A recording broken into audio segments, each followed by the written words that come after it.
জানিয়ে দিব এই মুহূর্তে পাওয়া আপডেট আন্তর্জাতিক সংবাদ। শুরুতেই শিরোনাম। ইসরায়েলে কয়েক ডজন রকেট হামলা, নিহত 2। এরপরে গাজায় ইসরায়েলি কমান্ডো নিহত। জানিয়ে দিব এবার গাজা সিটি ছাড়ার নির্দেশ ইসরায়েলি বাহিনীর।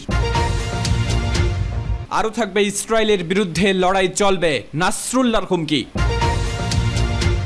এবারে বিক্ষোভকারীদের উস্কানির ব্যাপারে ইরানকে সতর্ক করল যুক্তরাষ্ট্র।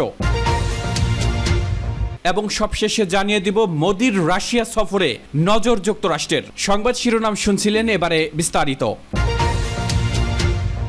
ইসরায়েলে কয়েক ডজন রকেট হামলা, নিহত 2। ইসরায়েলে কয়েক ডজন রকেট হামলা চালিয়েছে লেবাননের প্রতিরোধ যোদ্ধা হিজবুল্লাহ। দেশটির অধিকৃত গোলান মালভূমিতে এ হামলা চালানো হয়েছে, এতে 2 জন নিহত হয়েছেন। ইসরায়েলের সংবাদ মাধ্যম টাইমস অফ ইসরায়েলের এক প্রতিবেদনে এ তথ্য জানানো হয়েছে। প্রতিবেদনে বলা হয়েছে, ইসরায়েলের অধিকৃত গোলান মালভূমিতে কয়েক ডজন রকেট হামলা চালিয়েছে হিজবুল্লাহ, এতে 2 ইসরায়েলি নিহত হয়েছেন। সিরিয়ার একটি মহাসড়কে ইসরায়েলি হামলায় হিজবুল্লাহর এক যোদ্ধা নিহতের জবাবে এ হামলা চালিয়েছে তারা। ইসরায়েলের জরুরি উদ্ধার পরিষেবা বিভাগ জানিয়েছে, নিহত 2 জনের একজন নারী এবং অপরজন পুরুষ।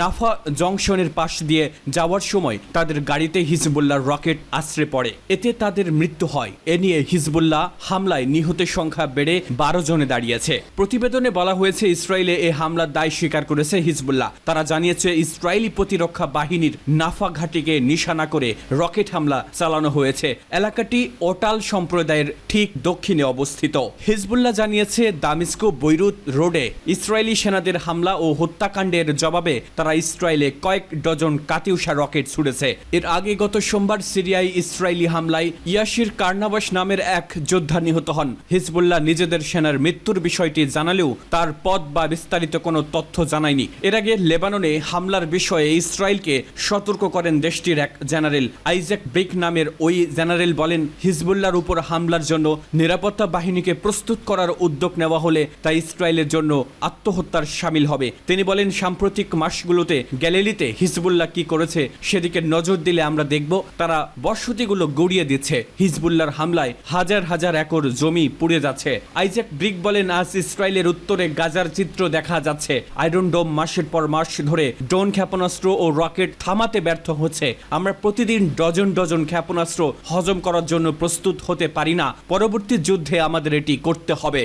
গাজায় ইসরায়েলি কমান্ডো নিহত। গাজায় হামাসের সাথে যুদ্ধে আরেক ইসরায়েলি কমান্ডো নিহত হয়েছে। এ নিয়ে স্থল যুদ্ধে নিহত ইসরায়েলি সেনার সংখ্যা 327 জনে দাঁড়িয়েছে। বুধবার 10 জুলাই দেশটির সেনাবাহিনী ওই সেনার মৃত্যুর বিষয় নিশ্চিত করে। নিহত সেনা সার্জেন্ট মেগলান, তিনি ছিলেন কমান্ডো ইউনিটের সদস্য। তিনি তাল লাহাত এলাকায় নিহত হন। টাইমস অফ ইসরায়েলের খবরে বলা হয়, মঙ্গলবার বিকেলে গাজার তাল লাহাত এলাকায় নিহত হন মেগলান। সেখানে তারা ইউএনআরডব্লিউ এর সদর দফতরে অভিযান চালিয়েছে। ইসরায়েলের সামরিক বাহিনীর দাবি, ইউএনআরডব্লিউ এর ওই সদর দফতরটি হামাস যোদ্ধারা আক্রমণের কাজে ব্যবহার করছিল, সেজন্য তারা ওই হামলা পরিচালনা করে। সূত্র টাইমস অফ ইসরায়েল।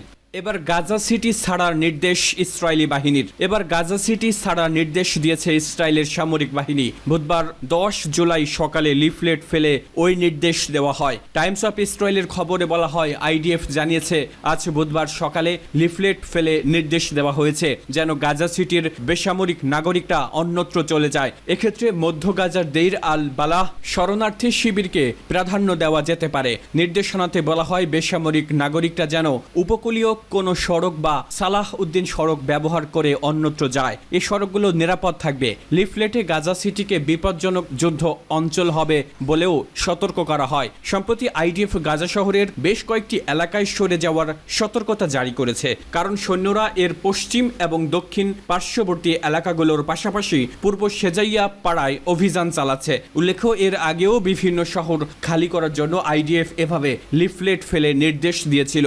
সূত্র টাইমস অফ ইসরায়েল। ইসরায়েলের বিরুদ্ধে লড়াই চলবে, নাসরুল্লাহর হুমকি। লেবাননের সশস্ত্র গোষ্ঠী হিজবুল্লাহর মহাসচিব সাইদ হাসান নাসরুল্লাহ বলেছেন, তার সংগঠন ফিলিস্তিনি জনগণের প্রতি সমর্থন দেওয়া থেকে কখনো পিছু হটবে না, বরং ইসরায়েলের বর্বর আগ্রাসন ও গণহত্যার বিরুদ্ধে প্রতিশোধমূলক হামলা অব্যাহত রাখবে। তিনি সুস্পষ্ট করে বলেন যে, যতক্ষণ পর্যন্ত কাঙ্ক্ষিত লক্ষ্য অর্জিত না হবে ততক্ষণ ইসরায়েল বিরোধী এ লড়াই চলবে। মঙ্গলবার লেবাননের রাজধানী বৈরুতের দাহিয়া এলাকার সৈয়দ আশ শাহাদা কমপ্লেক্সে দেওয়া এক ভাষণে হাসান নাসরুল্লাহ ইসরায়েল বিরোধী লড়াই অব্যাহত রাখার এ অঙ্গীকার ব্যক্ত করেন। শোকাবহ মহররম মাস উপলক্ষে সাইয়েদ আশ-শহাদা কমপ্লেক্সে ওই শোকানুষ্ঠানের আয়োজন করা হয়। এ সময় হিজবুল্লাহর প্রধান বলেন, গত 8 অক্টোবর থেকে হিজবুল্লাহ যোদ্ধারা ইসরায়েলের বিরুদ্ধে যে লড়াই শুরু করেছে তার কাঙ্ক্ষিত লক্ষ্য অর্জিত না হওয়া পর্যন্ত লড়াই বন্ধ হবে না। হিজবুল্লাহ কখনো ফিলিস্তিনপন্থী অবস্থান থেকে সরেও আসবে না। এক্ষেত্রে লেবাননের বিরুদ্ধে সর্বাত্মক যুদ্ধ চাপিয়ে দেওয়ার যে হুমকি দেওয়া হচ্ছে সেটাও বিবেচনায় নেবে না হিজবুল্লাহ। অন্যায়ের বিরুদ্ধে কথা বলা এবং নিপীড়ন প্রতিরোধ করা মুসলমানদের কর্তব্য জানিয়ে হাসান নাসরুল্লাহ বলেন, ইসরায়েলি সামরিক বাহিনীর অমানবিক আচরণের কারণে কয়েক সপ্তাহ ধরে গাজা উপত্যকায় মানবিক সহায়তা প্রবেশ করেনি, যা গাজাকে গুরুতর চিকিৎসা ও অমানবিক পরিস্থিতির দিকে ঠেলে দিয়েছে। হিজবুল্লাহ মহাসচিব এ সময় সিরিয়া ও ইরানের রাজনৈতিক সমর্থনের প্রশংসা করেন এবং স্বাগত জানান। পাশাপাশি লেবানন, ইয়েমেন এবং ইরাকের প্রতিরোধ ফ্রন্টগুলো ইতিবাচক সাড়ার প্রতি ইঙ্গিত করে বলেন, ফিলিস্তিন ইস্যুতে অন্যান্য আরব ও মুসলিম দেশ এখনও নিষ্ক্রিয় রয়েছে, যা অত্যন্ত দুঃখজনক। সূত্র মেহের নিউজ। বিক্ষোভকারীদের উস্কানির ব্যাপারে ইরানকে সতর্ক করল যুক্তরাষ্ট্র। ইরানের বিরুদ্ধে নিজ দেশের ফিলিস্তিনপন্থী বিক্ষোভকারীদের উস্কানি দেওয়ার অভিযোগ তুলল যুক্তরাষ্ট্র। 10 জুলাই এ ব্যাপারে সতর্ক বার্তা দেন দেশটির হোয়াইট হাউসের মুখপাত্র ক্যারিন জো-পিয়েরে। খবর একাধিক গণমাধ্যমের। তিনি বলেন, মত প্রকাশের স্বাধীনতা গণতন্ত্রের জন্য অপরিহার্য, তবে মার্কিন সরকারেরও দায়িত্ব আমেরিকানদের বিদেশি শক্তির ক্ষতিকর কার্যকলাপ সম্পর্কে সতর্ক করা। হোয়াইট হাউসের মুখপাত্র বলেন, যুক্তরাষ্ট্রে ফিলিস্তিনপন্থীদের বিক্ষোভের সুযোগ নিতে যাচ্ছে। আমি বলতে চাই, গাজায় এই সংঘাতের বিষয়ে আমেরিকানরা প্রত্যেকে নিজেদের মতামত প্রকাশ করার চেষ্টা করছে, কাজেই শান্তিপূর্ণ কর্মসূচিকে আমরা সাদরে গ্রহণ করব। হোয়াইট হাউসের মুখপাত্র ক্যারিন জে-পিয়েরে আরো বলেন, আমি ইরান সহ সব বিদেশি শক্তিকে সতর্ক করতে চাই, আমাদের দেশে প্রভাব ফেলার চেষ্টা করলে তা হবে অগ্রহণযোগ্য। মোদির রাশিয়া সফরে নজর যুক্তরাষ্ট্রের। 2 দিনের রাষ্ট্রীয় সফরে রাশিয়া গেছেন ভারতের প্রধানমন্ত্রী নরেন্দ্র মোদী। 3য় মেয়াদে প্রধানমন্ত্রী নির্বাচিত হওয়ার পর এটি তার প্রথম বিদেশ সফর।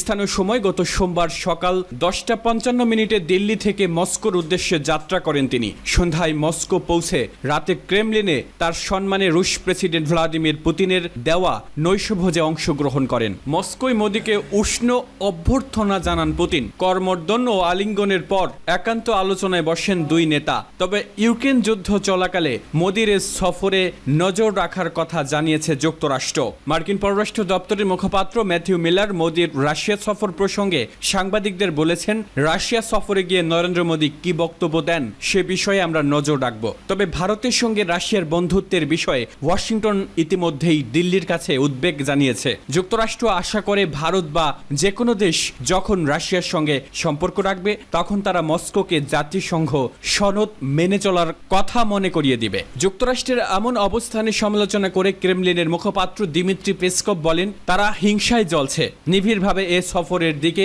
নজর রাখছে তারা। তাদের নজরদারি এই বৈঠককে গুরুত্বপূর্ণ করে তুলছে।